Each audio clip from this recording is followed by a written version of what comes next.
Mic check, mic check. Kimberly, do you want to see if you can fit your fat arse in there, huh? I doubt if it's going to fit. Watch no key on the table, because there's a lip on the table and your hip from it would just... Watch my face. You're crushing my nose. No, it's not fart. Don't fart. I says don't fart. I says no to fart. That's stinking. Yeah.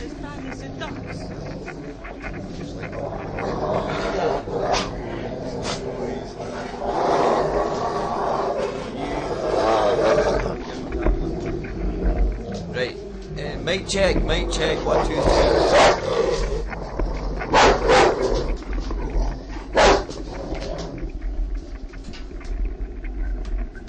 So this is Lidl's in Aberdeen. Now we've been shopping here for a considerable period of time. We've spent between the regions of £5 to £6, maybe even £700. Each time I go into this place, I have the people in the queue in hysterics. I have spoke about Brexit, I have spoke about politics, law, and brought it straight back to stupidity and comedy. And I've had the staff in hysterics, I've had people in absolute hysterics. The relationship was going that well that the security guard seen someone going to steal my bike one day from outside the shop, and he went and got me and he says, look, bring your bike in. He also gave me permission to leave my bike just inside the shop each and every time I arrived, because he realised I was down 2 or 3 times a week to have a look to see what they had. Certainly once a week. Plus I enjoyed when going out on the bike just going and having a laugh with the staff. It was really, really funny, the security guard included. However, this all changed one day when he came screaming at me when I went to put my bike there and says, you can't put your bike there.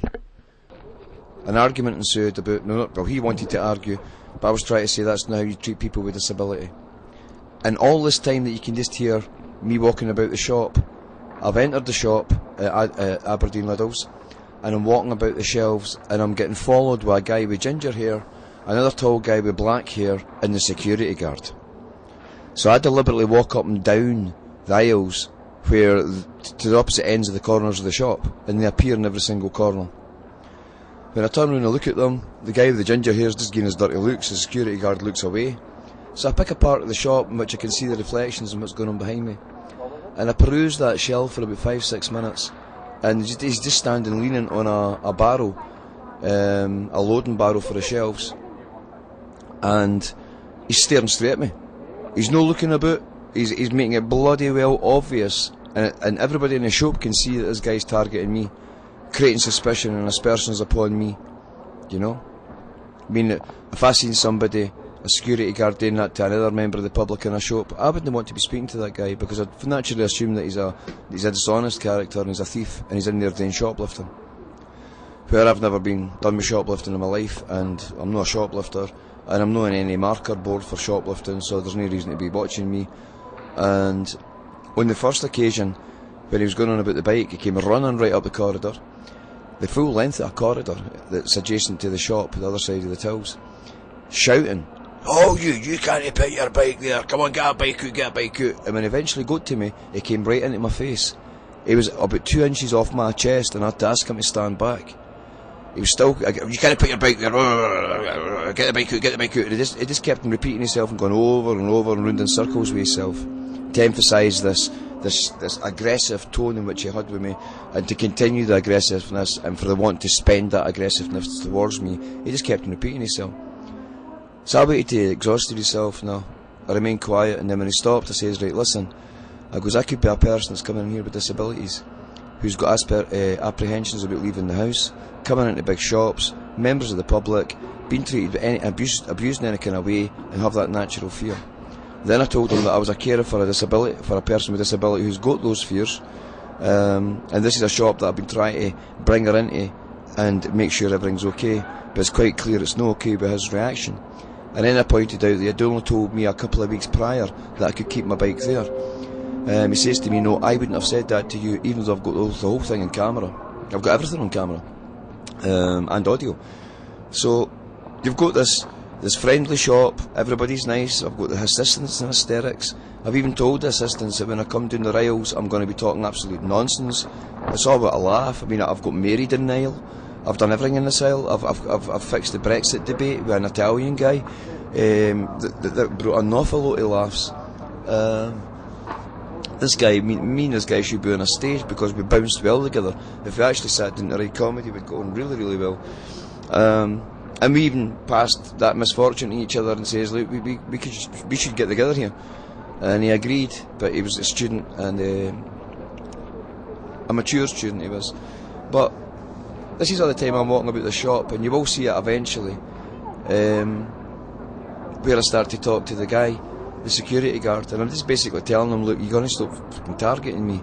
You want to stop staring at me and treating me with this sort of a hostile attitude and everybody growling and staring. There's not a friendly smile. I mean, I'm a shopper giving you money in your shop. I'm doing here shopping. I'm not the guy you need to be watching. It's the shoplifters and the crooks and the criminals that wants to steal for you need to be watching. So why are you targeting me like that? And why do so many members of staff do all the same thing at the same time? How can a whole shop change overnight towards me? Yeah? I've got another video to make about a woman whose dog I went to train, and the interactions on text, the interactions on phone calls, and the interactions when we were actually training the dog, and how all that was. But that's another video I've got that will make it a different time. But she's an employee of that shop, and you've no idea what they done to get in my company all the time to claim that when they were in my company I was off my nut in some way, and who had set this up through the smartphone in which I had contacted her, with the police I've got contact with as well. I mean, we buy stuff off people off the internet, and then we phone up to complain when it's not working, and then we phone back up to tell them, look, we've got it working, there's no point, there's no hassle, we're quite happy with what we've got. And they people respond, I was told not to respond to you anymore, but thanks for letting me know. So I text back and I say, who told you to say that? Never got a response, but obviously the police are fully in the smartphone again. We followed the police fully in the smartphone to everywhere, to letting agents, landlords, medical staff, doctors, every service provider basically, that we want to utilise, and anywhere we actually go physically. If we use a bus, we're targeted. If we go into shops, it becomes eventual that we're targeted, and we've been putting up with that for 13 years, and here it is playing itself out in Aberdeen this year. But this time we're putting the videos up. Will it make me sound like I'm crazy and paranoid? To begin with, you maybe want to try and suggest that, but when you think I've got 156 videos just dealing with the last 18 months, and the people that's come against us, in the way the police have protected them when there's been more than enough criminal evidence there to convict. And if I do get anybody at the court protects them. It's an absolute disgrace. So anyway, I'm walking around this corner, walking around the shop, and everywhere I go, the spiritualist church in the centre of Aberdeen, come along here, and I'll tell you why you follow me, and I'll tell you absolutely everything about you. Ah, you're alright. So I walk up to this man, and that's what I say to him.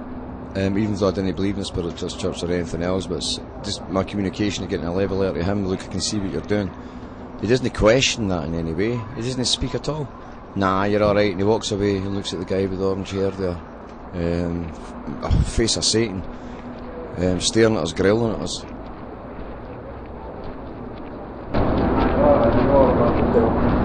And then talking about people on the other side of the counter, a psychic person can pick up that as well, feel like they're being targeted.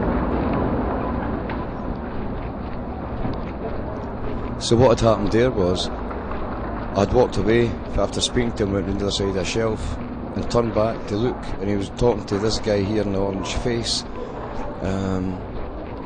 about me and repeating what I just says to him, and he was asking, what did he say? He says to him something about the spiritualist church, and I tell him, you're alright.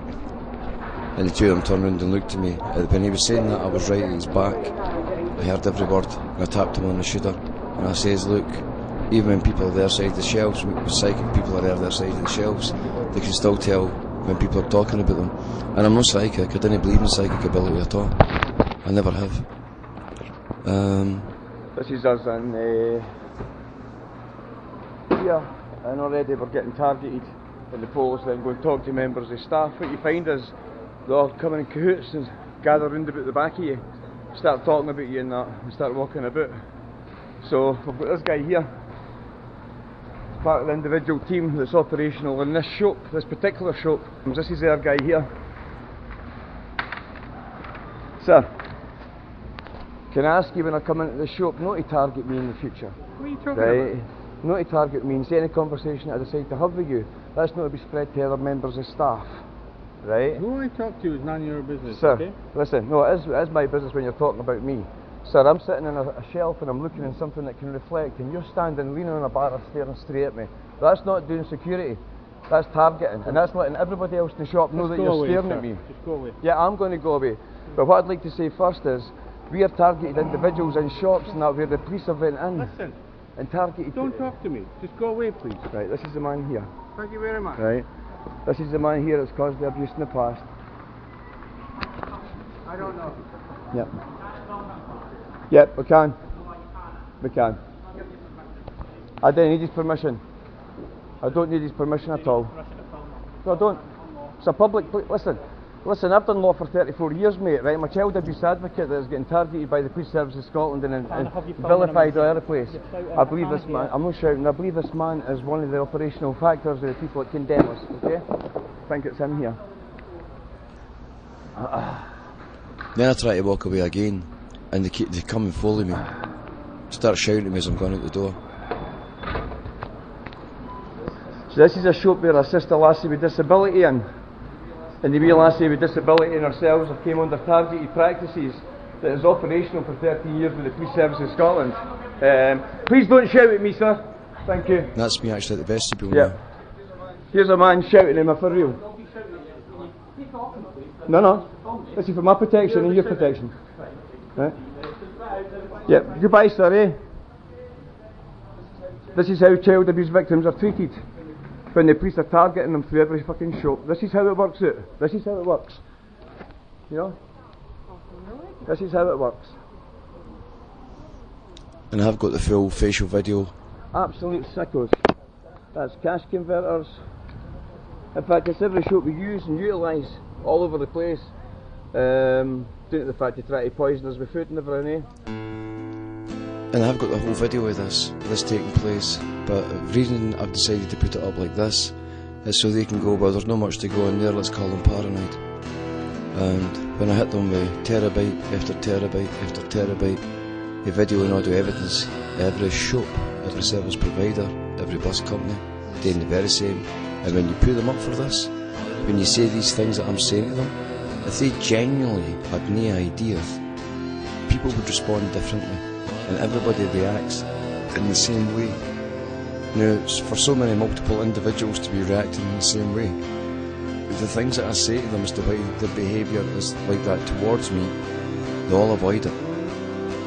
The behaviour is the truth of how these people's interferences and deliberate interferences and attempts into their lives are.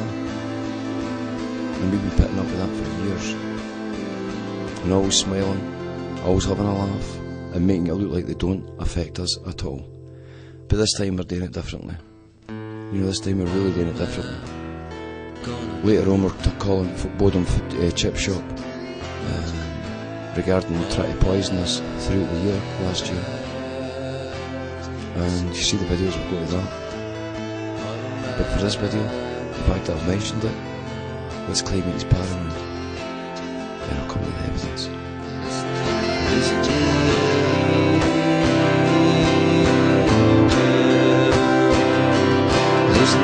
angels. Listen to the angels.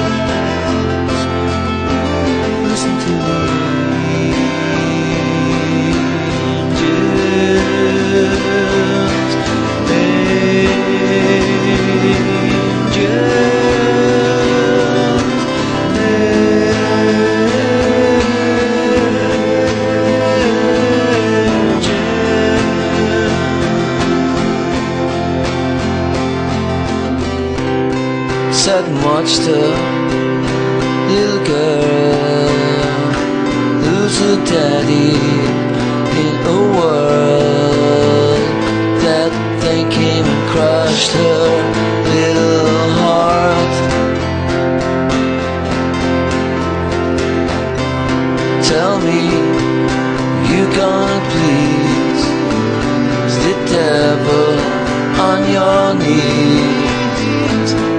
control yourself.